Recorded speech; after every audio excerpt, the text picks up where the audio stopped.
Okay, again. The workshop today will be about how to improve our resilience. It's a workshop. It's not a lecture. I will give them the methodology of what I'm talking about, but we will be talking about it and we will be trying to use it. So, what is the plan? Just a short introduction of who I am, and whoever wants to introduce herself, himself. Talking about resilience, the definition. We'll be working with the coaching cards and talking about the model that is called Basic PH. It's an Israeli model. Trying to work with the model and then summarizing. I wrote 90 minutes, but I will make it happen that it will be 60 minutes. So we'll have all of you all the time. So let's go. Okay, so this is me, and I have my cousin here, Rebecca. So she knows the pictures, I'm guessing, and some of you know other pictures. Um, well, I'm a coach. I'm an organizational consultant. Uh, Most of my work is outdoors. I lead I lead I do workshops outdoors. So here is a picture of one of the workshops. It looks like a game, but actually it's studying. Some of the people here studied with me Shakti leadership, and here is the Shakti leadership in Israel. I was the first one to be studying Shakti leadership, and what I want to do is to bring it here to Israel. So I can't see the chat. Okay, this is actually 3 years ago when Shakti leadership was translated to Hebrew. I love fulfilling all kinds of dreams, and this is my first time in India when I was 50 years old, and the Taj Mahal and everything. My hobby is dancing, and this is my with my dancing mate, who Rebecca knows. And we're active for Israeli LGBT parents, parents of LGBT. So here is a picture from one of the parades in Jerusalem with two of my children. And a new hobby is practicing yoga. And I'm really happy to say that I finished a training of being a yoga teacher, which I have never thought I would ever do in a million years. So this is me like in 2 minutes. And how did I get to this subject called resilience or resiliency? I actually don't know how you say it. Um, when I started working as a consultant, I some of my workshops were for the police academy here in Israel. And one day they called me and they asked me if I want to give a workshop on resilience for the training of officers, and with this model and everything. And I saw that it's a really nice model, and I told them, I'm not a therapy person, but what they explained to me is that resilience is not about therapy. It's about working with regular people who want to live live a regular life. And when this time of COVID started, I took this workshop and put it online. And this is the workshop that we're going to have today. And I taught it for, I think, for about 200 people during this last year, all kinds of teachers and, I don't know, high-tech people and all kinds of. So, and I'm going back to the presentation. This is actually me uh, 30 years ago with my son. And I put this picture because it reminded me of the first Gulf War. Whoever remembers, 1991, we had actually bombs here in Israel, not in Jerusalem where I was living. But I spent 2 months at home with the masks, if you remember, with my son, and I got into really a bad place. And when I studied this model, I knew that if I had known it 30 years ago and used it, maybe I would have been in a different situation back then, 30 years ago. And that's why I think I want to bring it to the world and talk about it. This is the book. I didn't even know it existed in English. Uh, Only when I was preparing this workshop, I saw it. So if you, I will send all of you the presentation, and you can look it up if you're interested. Okay, so like we said, resilience is the ability to continue as normal, to move on after difficult events, and it looks at the world in being in crisis. People live, and not all our lives is, wonderful. I'm sure if I ask you, and you will tell me that you have all kinds of issues in your life, and the resilience is talking about continue as normal. And this actual model started here in Israel in the 19 beginning of the 1980s, when we had a really bad terror situation. And those two psychologists, Molly Lahad and Ofra Elon, they were treating children. And what they saw is that not all the children got into post-traumatic uh, situations. It was only part of the children, and they looked for some kind of therapy to be helping these children and to take care of their resilience. Resilience is a new term. People did not talk about resilience because it's an inner thing. It's something that you do for yourself. No one does it for you. You just take care of yourself, and you take it out of your body. And let's start trying to think about resilience, okay? Okay, and just two more words. Uh, Part of the model is seeing me and seeing the world. And when we're resilient, we are together with the world. Okay, and we'll go back to it after trying it a little bit.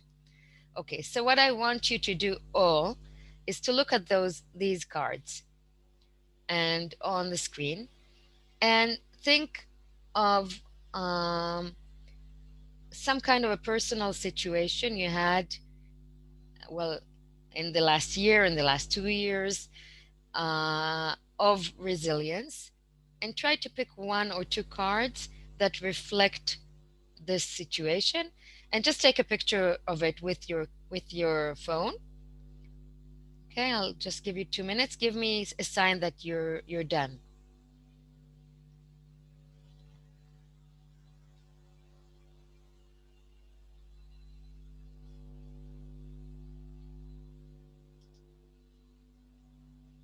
Okay, all done. Okay, so now what I will do is I will put you in pairs, and you can just share with your partner um, what what card you chose and why. It's only for, I don't know, 2 minutes each, 4 minutes, going to pairs, and share whatever is it that you want. If you chose the card because of what's written on it, if you chose the card because of the statue, and if you don't want to share, it's just fine. So you have just 2 minutes to talk with a new person that you have just met. Okay, so let's see.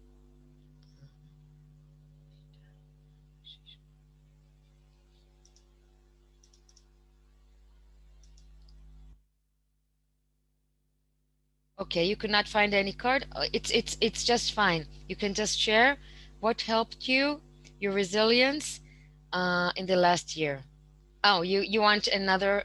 Okay, Okay, I'm putting the cards again for was too early, and just give me a sign that you're done, and then I'll.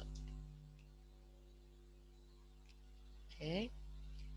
And if you want, we can do. You know what? Let's not do it in the rooms. We could just share here because we're a really small group. So whoever wants to share, and okay, you're done. Ah, okay, just open your mic and share the card that you chose and why.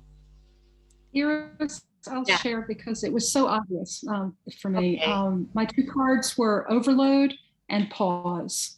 The overload was because of dealing with my husband's death during the pandemic, but not because of COVID last year. And then pause was this state that I put myself into to sort of regather and recover and figure out how I wanted to move on in my life following that event. Okay. Thanks, Robin. Did you look also at the picture or only at the word? This both, particularly the overload picture. But based on picture, the first one that jumped out to me was harmony because it looked like friendship and uh, you know, well, not collaboration, but the support of close relationships, and that's what I felt that got me through that experience of overload. So that picture, uh, that was the picture that spoke to me, but the two cards overcame that. They just chose you.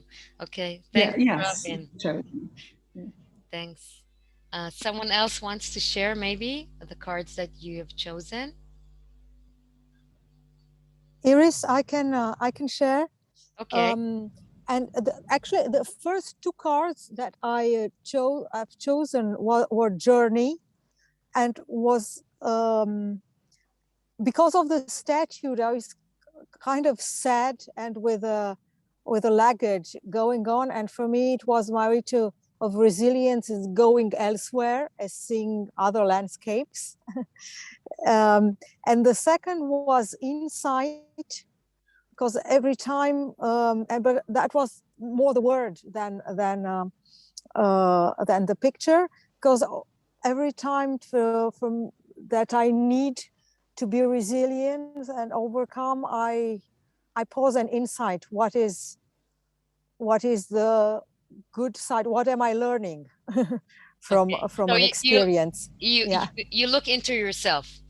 Yeah, exactly. And I don't know if I have time to do a third one, because when you said the picture, I realized there was a third picture that really grabbed my eye, which was toward the light. The light. So I think it's toward the light, isn't it? Okay. It's on Let's see. it's yeah, Okay. it's It's right in the very center. beautiful. Uh, uh, uh, uh. Oh, towards the light. Yeah, yeah, yeah. Towards the Right. light, yeah. Towards the light. Yeah, And yeah. that was really because of the statue. Okay. Okay. Yeah. Okay. Thank you. Yes. Maybe someone shared on chat. Okay. Do you want I'll to share? share. Oh, Rebecca. Yeah. I'll say it again. Rebecca is my cousin. Okay. And I'm in Chicago. Let's see. I chose family because I've been very connected with my family during this time. Even my daughter was in Israel all year long, and I was here. And I think we were more connected now than we've ever been in our whole existence since she was a little baby. So that's one. And overload, I think also, because not that I feel overload personally, but I feel like I carry a lot of other people's overload. Um, so yeah. And it's So I feel I've been actually doing okay, but I carry in my work. I'm a social worker and researcher in areas of adolescent mental health and depression, and I carry a lot of overload of other people. Yeah, it is. You On need a a lot daily of basis. resilience in this. I need a lot of resilience, Yeah, but thank you. I feel good. Who, someone else wants to share because we can. Okay, remind me I your can go name, now. please. Arvind. Arvin. Arvind. Yeah, thank you. Um, I chose conflict and pause. One was conflict is the image and the word, and pause is something that I feel the need to had to take it, and I've taken a quite a long pause now. And yeah, and the other image that is attracting me quite a bit is doubt. Both the image and the word, and the image of inward looking or the hunchback, and somehow is that's how I feel. And yeah, these are the three things that I'm attracted to. Inward looking. Thank you. It's nice that I asked for two and everyone had three. Okay. Okay, Andy? Hi. Yeah. So for me, conflict was the first one that stood out because that's very alive for me. I'm having conflict in a community I'm involved with, and it's something I'm really not that used to, and I would probably say that I don't enjoy it or I don't want it, and yet I'm also trying to look underneath that and see the parts that I am responsible for, and make sure I'm not just ignoring the parts of conflict that just see if there's a truth on the other side of that. And then the second one for me was overload, and that is common in my life in a lot of ways. One way that happens is I'm energetically sensitive, and I tend to take on a lot of other people's energy. So that's something I'm working a lot to try to have better boundaries and really just own what's mine. And also just looking at overload in the sense of, am I avoiding something? Am I avoiding feeling something else by keeping myself overloaded? Thanks. Okay, thank you. Thanks, Andy. Vinny, do you want to share or you're here? Yeah, sure. Okay. So I think I'm the person who had said that I don't really identify with any of the cards. Mm-hmm. And that's probably also more me because pictorial and visual representations don't really grab my attention in quite the same way, unless they have something to do specifically with nature or animals. But the three words that I've held very deeply to me, just to give you a context, I was a COVID patient who was hospitalized for a month, which included 3 weeks in the ICU. So I've actually come back from the dead, and I'm very grateful to be here. And I think for me, the three operating words which probably held me together during that period and beyond that is commitment, gratitude, and present moment awareness. And I think I didn't find really these three phrases there, so I just let it go. Commitment, gratitude, and what's the third one? Present moment awareness. Just being in the present moment. Slightly different from pause. I didn't want to stretch and do any force fitting because these three words felt more natural to me than anything which was there on the cards. Okay, so first of all, I'm happy that you're here with us, and thank you for sharing. And and commitment, gratitude, and present moment awareness. I wrote it down. I chose these cards because they are cards that were made by my friend's mother. It's sculptures that she did while she was sick, 10 years, and it helped her save her resilience. And so I feel that those cards are kind of spiritual, and I use them in those kind of workshops, but they don't always match what people need. Okay, so let's go on to the model. And remember, your examples and things that we were saying here, and see if it resonates with what they were suggesting in the model. I can't see the chat while I'm doing the presentation. So if you need to talk, just put on the mic. We're a small group. Okay. So the model is abbreviations. They called it PH. It's beliefs, affect, social, imagination, cognition, and physical. And what they were talking about is all these 6 things we all have. We all have beliefs, we all have social connections, we all have imagination and physical, but sometimes in some situations we will use one or two of these things, and be able to keep our resilience. And I will of course give examples, and you can also give examples. um, so let's just talk about it, okay? So I was starting with the physical, okay? um, when we talk about the physical way to deal or to cope or to be in resilience, we're talking about people who physical awareness or physical activity helps them, okay? And think about yourself, and I can say about myself that I know that physical activity has always helped me. And but realizing that this can help my resilience, uh, I'm able to do physical stuff like yoga or walking or dancing whenever I need it. It's not only nice to have, it's something that I just do when I need it. I don't know if anyone here talked about it. uh, and maybe I know Angelica, she needed to leave, but she always do yoga, and she does all kinds of physical stuff. And see if it resonates with you in any kind of way, the physical, okay?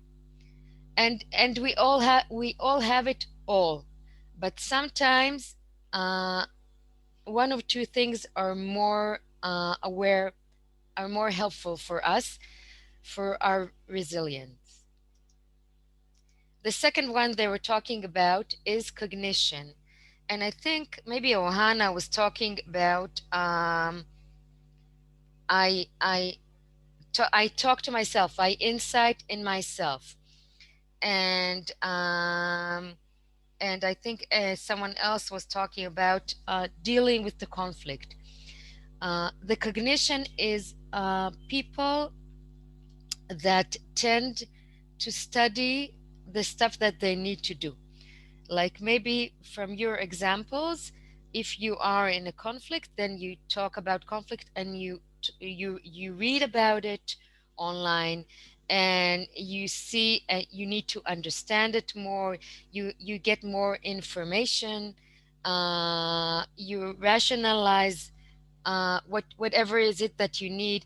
I don't know about Vinit. You were talking about gratitude. Maybe if you're a person that is into cognition, then you would study about gratitude, uh, if it helps you, what it gives you, how do you do gratitude, because there is a whole science uh, of gratitude. How do you do it? So the people who are into cognition, that the cognition helps them with the resilience, are the learning people. I'm guessing that people that are academics are this helps them in the resilience, because that's what they do for their life. They're researchers.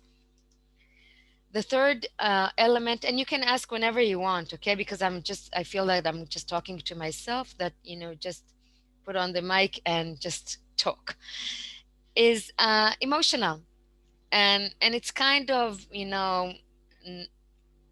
obvious, but it's not, because not all people are well, need to express emotions. Emotional is just, when you get into a bad situation and you cry and you get into anger and you laugh, and you do stuff emotionally outwards. And I always remember this woman that gave birth, just I I heard her, I didn't see her, but she was like shouting, and the midwife was telling me, why don't you shout? I don't have it in me, it doesn't come out shouting. But so, some people, and it does help them to cry and to laugh and to express those emotions. And if it helps you, then feel free to do it. So, uh, Iris, just to clarify, for me, gratitude sits in affect. It's more a emotion that I connect with than a cognition. I mean, okay. that's my personal relationship with gratitude, just to clarify. Okay, I am happy that you say it. And how do you express the emotion? No, so for example, it's at a feeling level. I feel it in my heart, and so if I'm grateful, uh, whilst I might express it in whichever form, but the most important thing is the deeper feeling of it, and being with it. So obviously there is an internal glow sort of which might be there, um, difficult to describe. But Okay. I can understand the cognition aspect of gratitude, but I'm just stating my personal position since I gave the example. Okay. Thank you for correcting me. And it's a great example that about the emotional, because not many people give the example about themselves. And I don't have a lot of examples to give, actually. And I guess you're right. It's kind of a feeling, and it's expressing your emotions. And I think that when we get older and we're grown-ups, uh, we are maybe taught not to express our feelings too much. It's weird to say so, but So, when you look at children, they're angry, they're happy, they're crying. It's really natural for them. You were yep. saying something?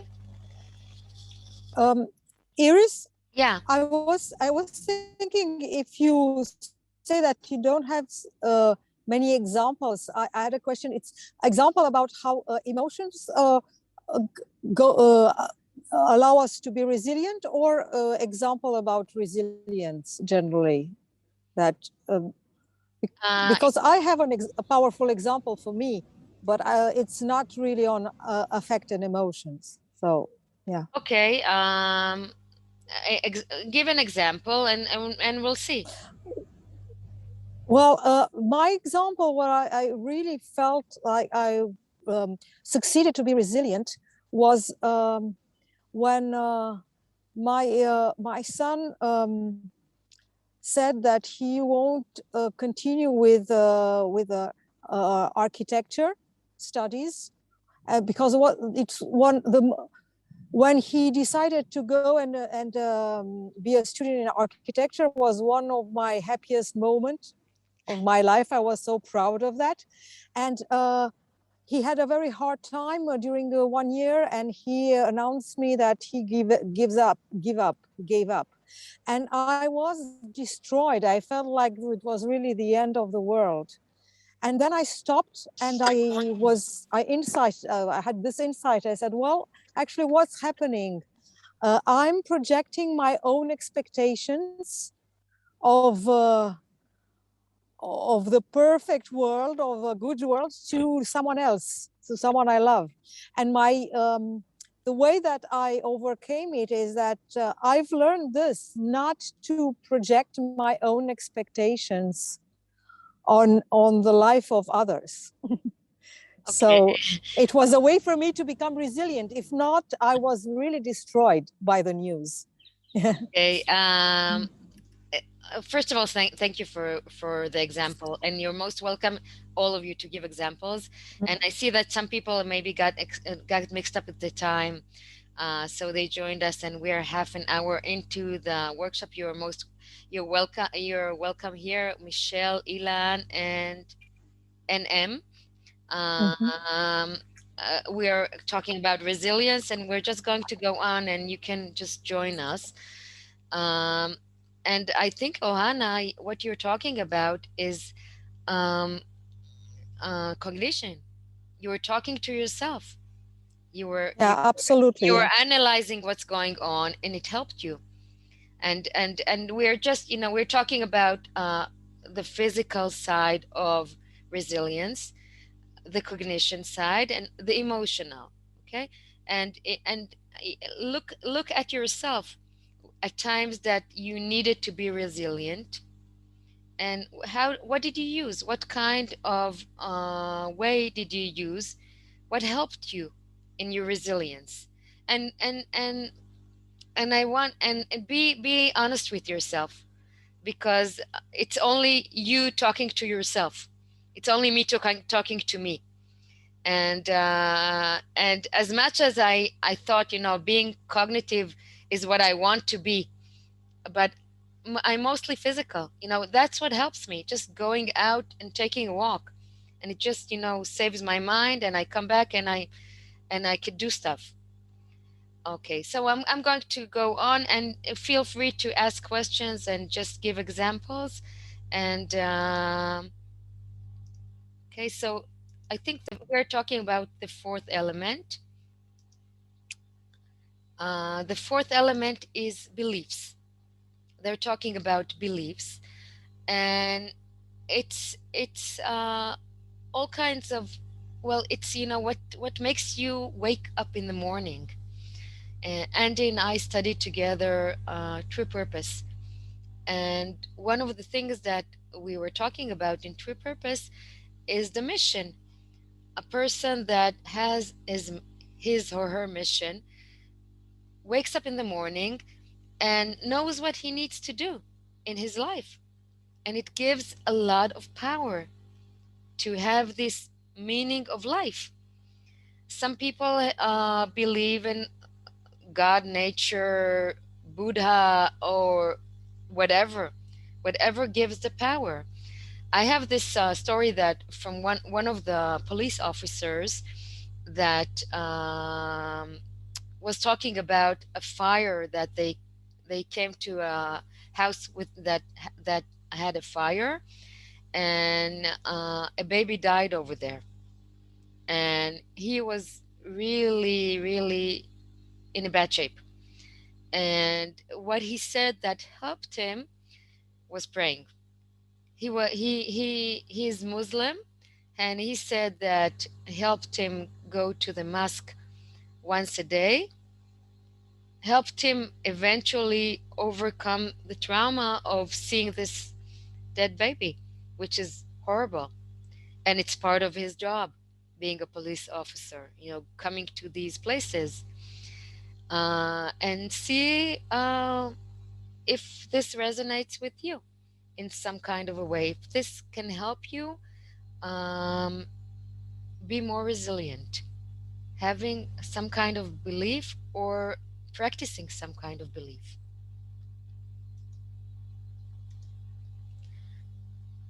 Social, uh, being with friends, accepting a task, working in a group, helping others, which is kind of trivial. But this time of Corona, I discovered in myself that this is something that really helps me. Being with friends. In the first lockdown that we had here in Israel, I was only at home with my husband and my daughter. And after 2 months, I told them, "Listen, I love you a lot, but I'm missing my friends. It's like meeting real, actual friends, not only online, which we had." And then I created this WhatsApp group, and I called her the one. I called it the 1 kilometer group, which were people that lived around me that I could walk to, and we would meet on the bench. And it was like, being youth again, because we couldn't do anything on the bench with the masks and just sit and talk. And this helped me uh, go on and share and help other people. And it seems kind of maybe ridiculous uh, to say that friends help you, like Rebecca was talking about family. Those people that around you, sometimes this is what helps, and maybe can help the overload, or can help. You were talking about harmony. Can be there for you. Maybe this resonates with some of you here. And I think the last element they were talking about, sorry, is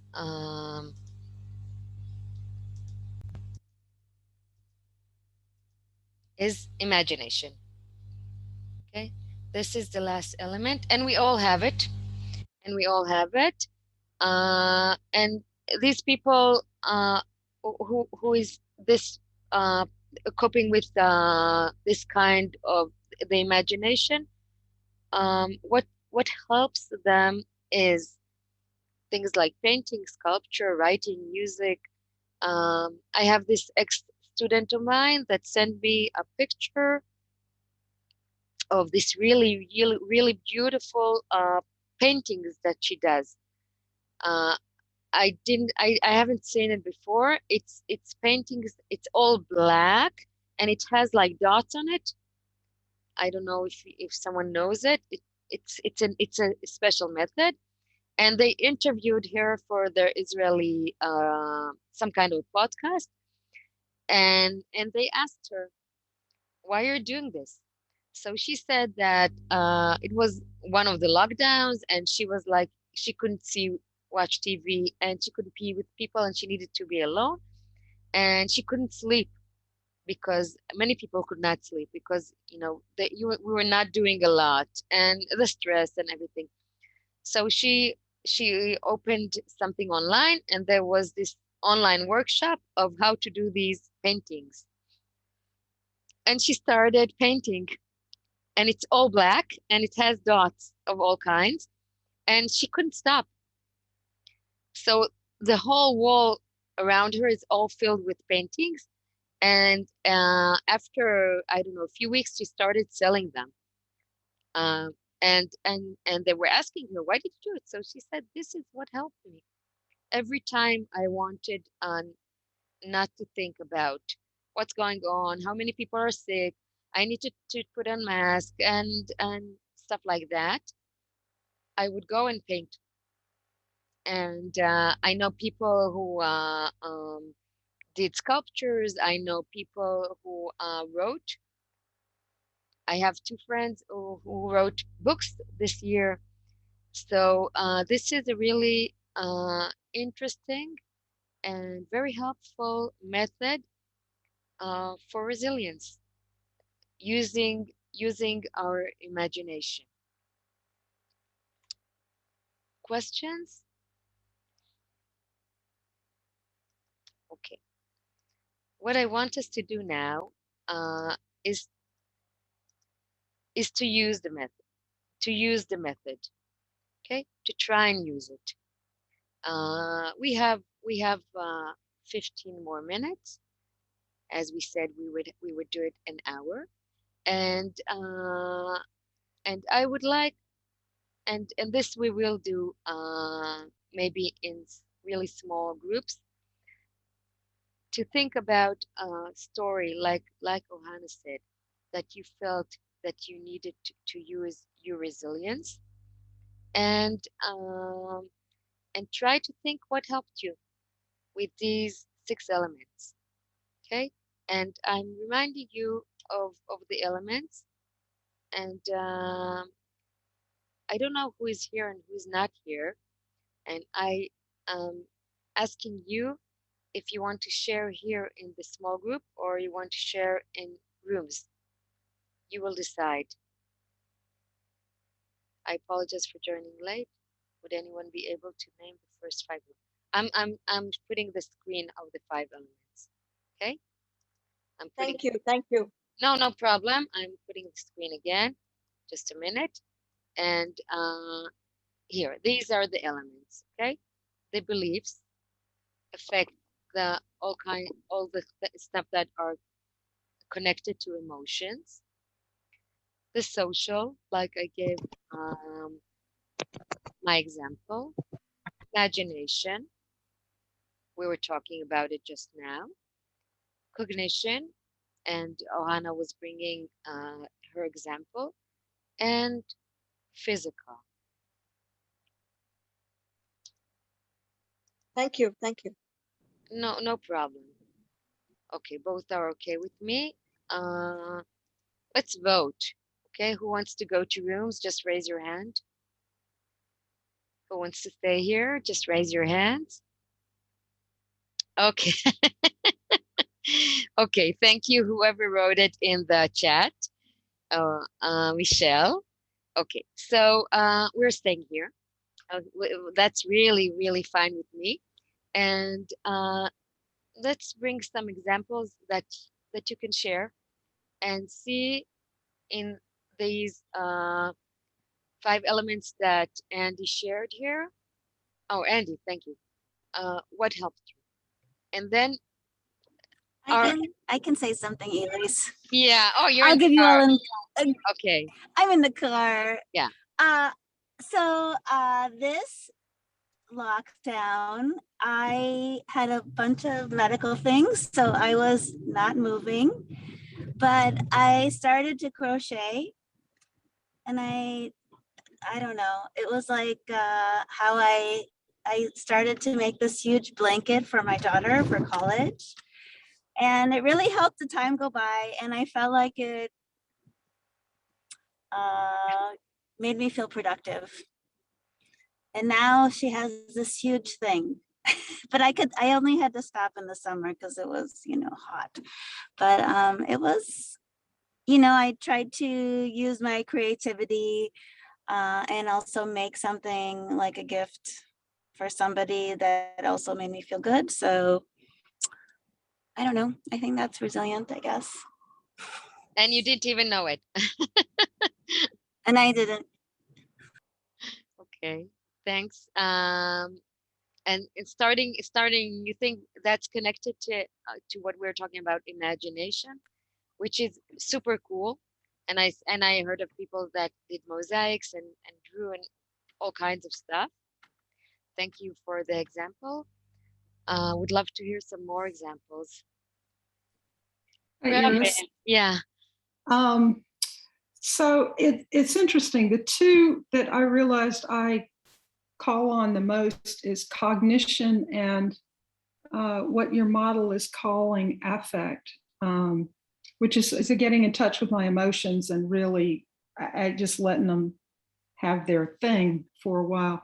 But in terms of a present example, what jumped out to me was the combination of, now I would have, if you'd asked me, I would have put writing in cognition, not beliefs. And yet I realized that I write to find out what I think and what I believe.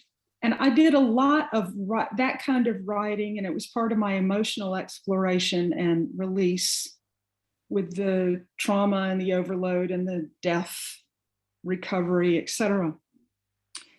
After my husband's death. And then just yesterday, I got to use that in a way, and I guess this is social, or we can put it wherever we want. But it was very helpful to me. I was a speaker in a group there were 3 presenters in a program on how to help a loved one die at home.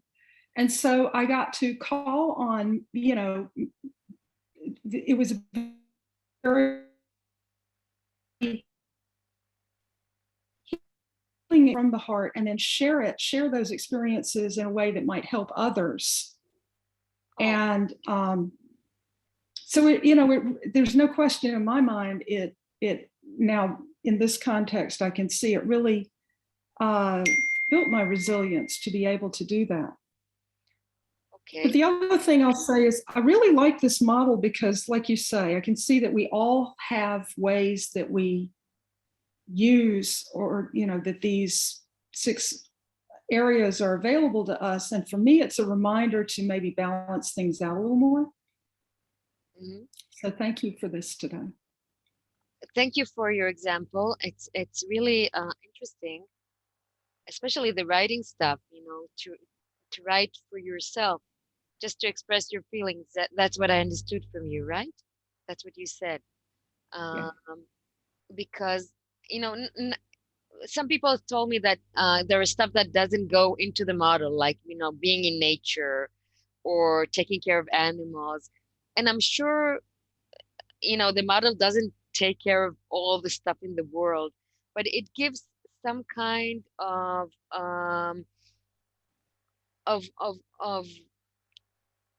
It's like a framework. a framework, a sense of we do stuff, not even trivial stuff, like I said, of social, just meeting friends. It does help us. And if I know for myself that this helps me, I just call a friend, or I just write in my calendar, meeting friends twice a week, must, for me, for saving my soul, for taking care of me, or coming to the United States and meeting friends, like for me. And I'm very sorry that I'm going to miss you while you're here. Yeah. Okay. Let's take like 2 more examples, so we could really be on time. I Really can like. go next. Yes, Arvid. Right through the pandemic, I'm also going through another personal. I'm going through a separation with my partner, so that's also, and the pandemic together has been quite a lot to cope, and I'm not able to put them in. I think it must be a combination of thing, or I'm not yet able to place it where. What I found is I would say it is cognition, but cognition with someone else was helpful for me. Speaking to someone and feeling heard and listened to was equally important, but it was also about speaking about my emotions and how I am. So so I'm thinking it is cognition and a little bit of social and affect this time. But earlier, I think for me it used to be physical. A couple of let me say a couple of years back, it would be about going on a run or doing yoga, something physical, so that I recharge my body, or go trekking or go rock climbing or something, and that would help. Yeah, that's what it is. Cognition and social has been what has been helpful for the last few months. Okay. And I'm happy to hear that you realize it. And it does change with years, actually, because you're talking about like running used to be helpful for you, but now it's less helpful, maybe. And sometimes we can't do it really, like Rebecca was saying, that she could not do physical stuff, so she tried to think about something else that she can do, which is relevant for these times. When you're stuck at home, then you can't, well, you can't run, you can do other stuff. So thank you for sharing. Iris, can I ask you a question, Of or shall I wait till the end? no, ask. So I'm as I was sharing and I was just thinking and listening to others also. I'm just wondering, are these 6? There might be something that I go to immediately, but I see a combination of stuff that seems to help. Like, I haven't done this in the last 6 to 9 months, but a friend actually dragged me out of home and took me out for a party 3 or 4 days back, and I'm feeling refreshed after that. And given it might be something that helps me, but I wouldn't naturally go and do that. I would need somebody else to drag me out and be in a social gathering and feel the benefits of it. Um, and the same thing with belief, as in somewhere belief does help me. I can see that, but it's not a natural thing for me to believe. But can these six that you've listed here, can they be a combination of things that we need? Of course, they're talking about a combination of all the six. And it's not only that you have two and you need to choose. You have all of them, okay? And but once you realize what helps you in each each of the things that they mentioned, then you know how to use it in the right time. And now you say, okay, I realize that maybe I need to be with people right now in my Hmm. life. We usually Hmm. don't need so many people, but right now in this time, it's I'm taking the social resilience. I'm talking about social. And maybe right now, like Rebecca said, I'm doing crochet because this is what Hmm. helps me. And maybe right now I'm doing yoga. Like I was doing yoga every day for the last year in this really tiny room because this helped me. It's not what I do Hmm. normally, um, but it gives you a consciousness of yourself in this time of life. And so I hope I answered your question. This is the model as I know it. There is a whole book of how to use it and how to write stories according to the model. We're just, taking a little part of this model and talking about it. You can't really in 1 hour take the whole model. Um, and and M, and she was sharing that she wrote a book. Oh my God. If you want to tell us what it is about, that will be nice. And one more share if you want, and then we'll wrap it up. Okay. Andy? Yeah, Oh, was somebody else speaking? I don't know. No. Go, Uh, go on, Andy. Go on. I was about to have another share, but I had one. So go okay. on. No, so Mena, Yeah. you can do afterwards. So Andy and maybe Johanna afterwards, and then we Okay. close. Yeah. Um, yeah, this is helpful. And I had that same question. So I'm glad you talked through that about sort of which ones we go to and how they change. So for me, just thinking about the last year, coping with the pandemic, a lot of physical activity. I know like last summer, especially just I was on my bike so just so much, which is wonderful because I love it. And it was a little harder during the winter to stay physical. Um, but the one that really stood out to me was social. Just, I got involved with some new communities. Um, and that's interesting to contemplate right now because earlier I mentioned conflict and there's been conflict in some of these communities. So now I'm sort of contemplating like, oh, that social activity in that community that in many ways was a coping mechanism. Now there's something challenged there. So now I need like a coping mechanism around that, which is also A social. coping for the coping.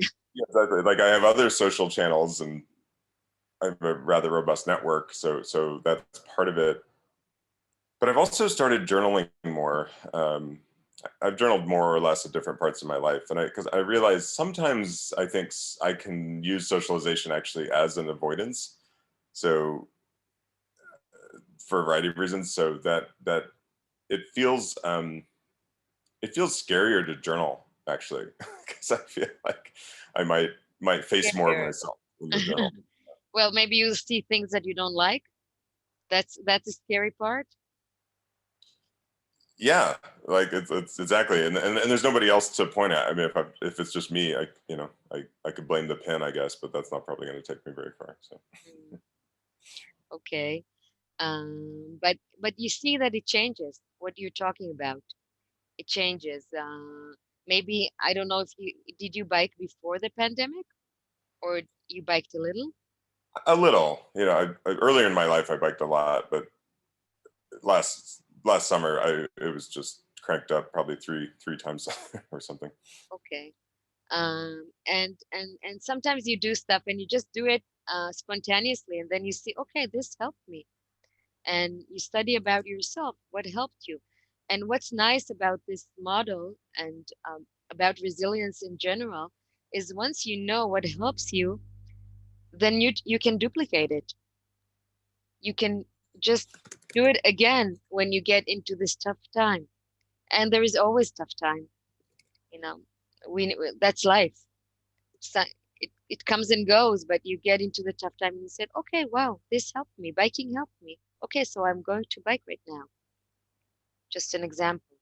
Um, so Robin left, and Ohana, just share with us, and then we'll wrap it up. It's all right with you, I'm guessing, whoever is here. Okay, Ohana is gone from the woods. Are you here? Okay. So no, you're muted, Ohana. Yeah, I Yeah, muted. Yeah, yeah. yeah. Sorry for that.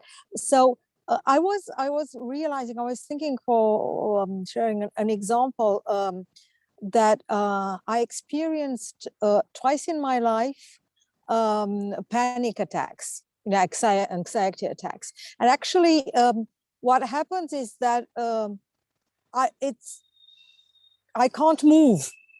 I'm overthinking, and it's just like I can't move, and the way to get out of it is go for a walk, move, moving in nature, really. I was thinking of the physical part. So yes, I just wanted to share that, how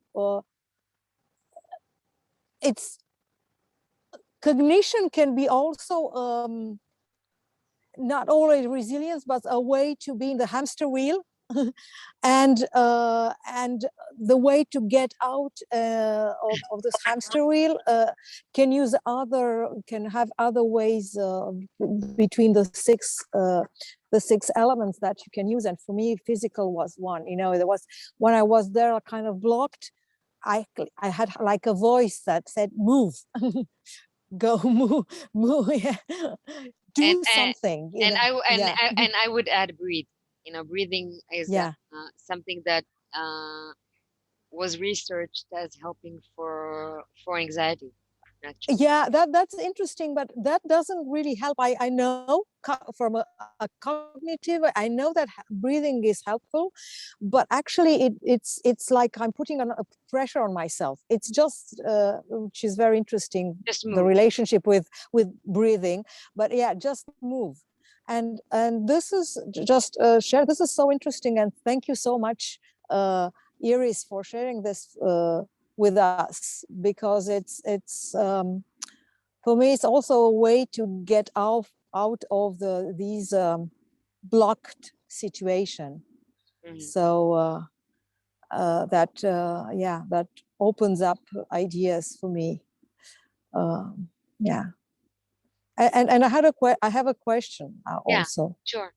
but my question is, it just came to me while we are talking about the 6 ways to achieve resilience.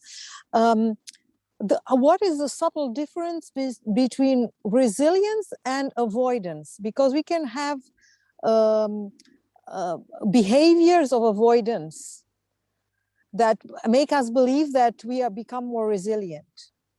I don't know if my question is Yeah, clear, I but know. sometimes, yeah.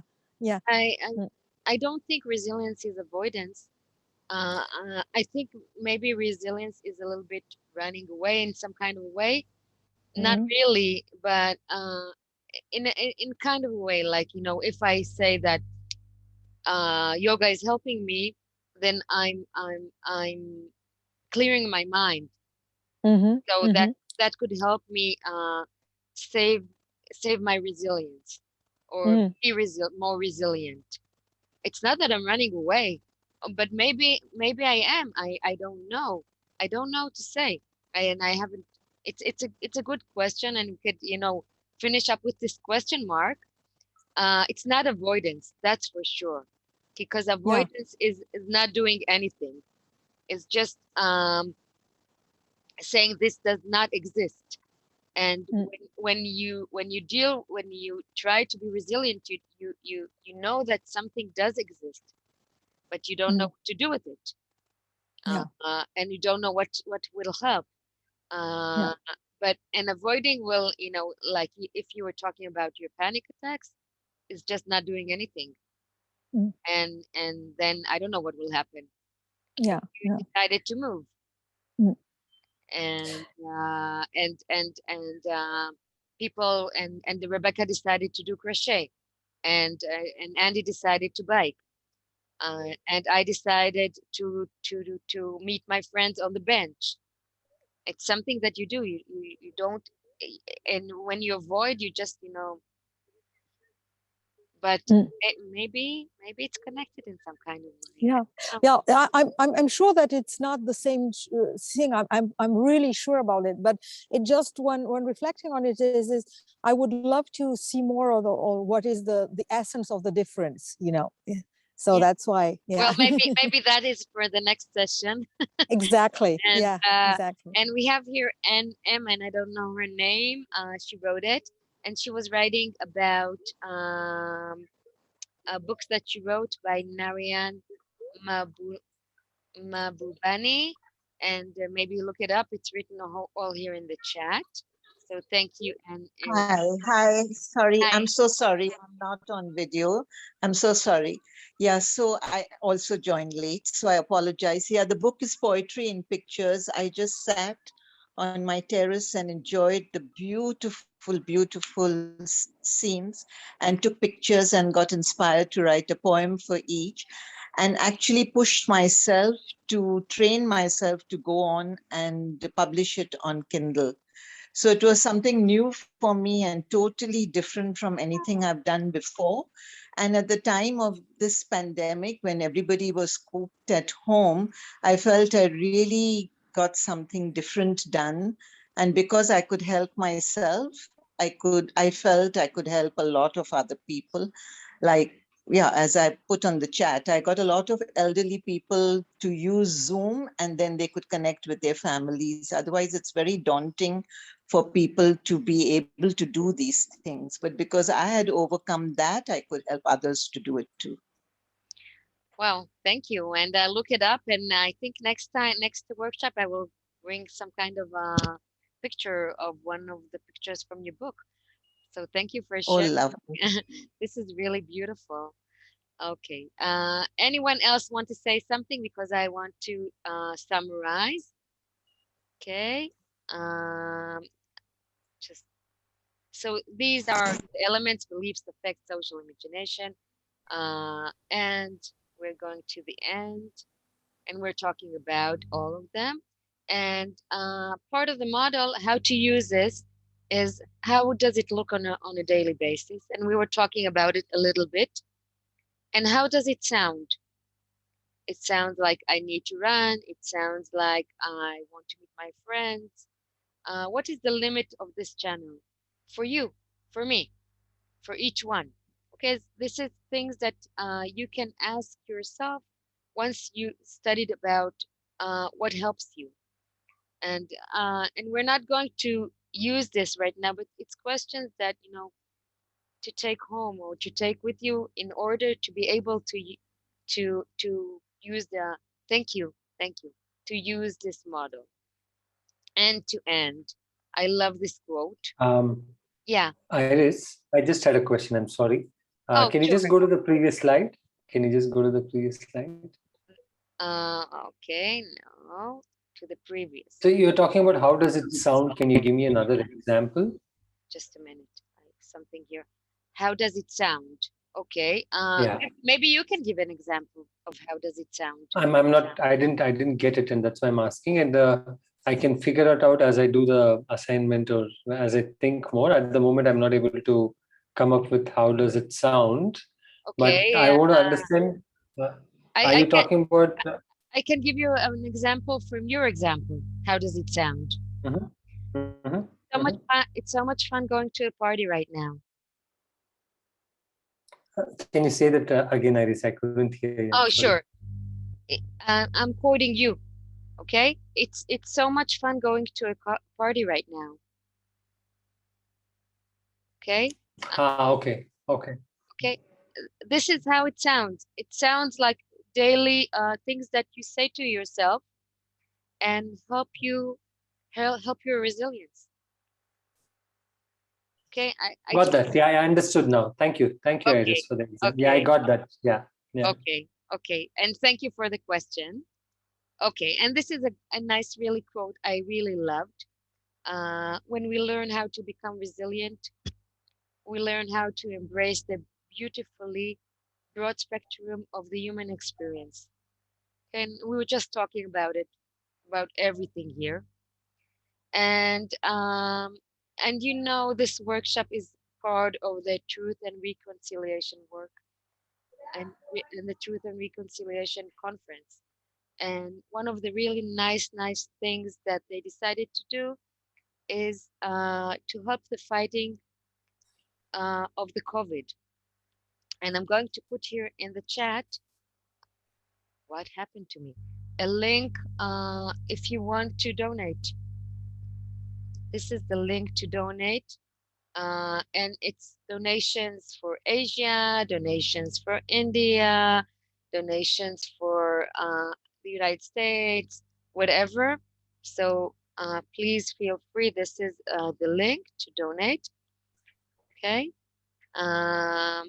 And last but not least, I want to say really from the deep, from my heart, a lot of thank you to all of you that have been here today, to all the people that needed to leave early, to all the people that stayed, to all the people that shared, the ones who decided not to share. And I do hope that we managed on talking about resilience in these times, and it's always helpful. Thank you. Thank you. Thank you, Iris. Thank you you. so much. Bye, Michelle. Bye, Ilan. Iris, how does one get in touch with you if one needs to? I will send the link to the presentation, and it has all my stuff here. I wrote it down, the Facebook and the LinkedIn, and some of the stuff is in Hebrew actually, but some of the stuff is in English, so it's fine. So in either ways, I'm sure everyone is connected. You have LinkedIn, you have Facebook. What do you, or just emails or Zoom? Sure, I'll find it. Yeah. Okay. Yeah. So Yeah. I can write here my name, so you can just look it up. You have my name here on the Zoom link. Okay, and I will send the presentation to all the people that registered, and it will be also on the website for Truth and Reconciliation.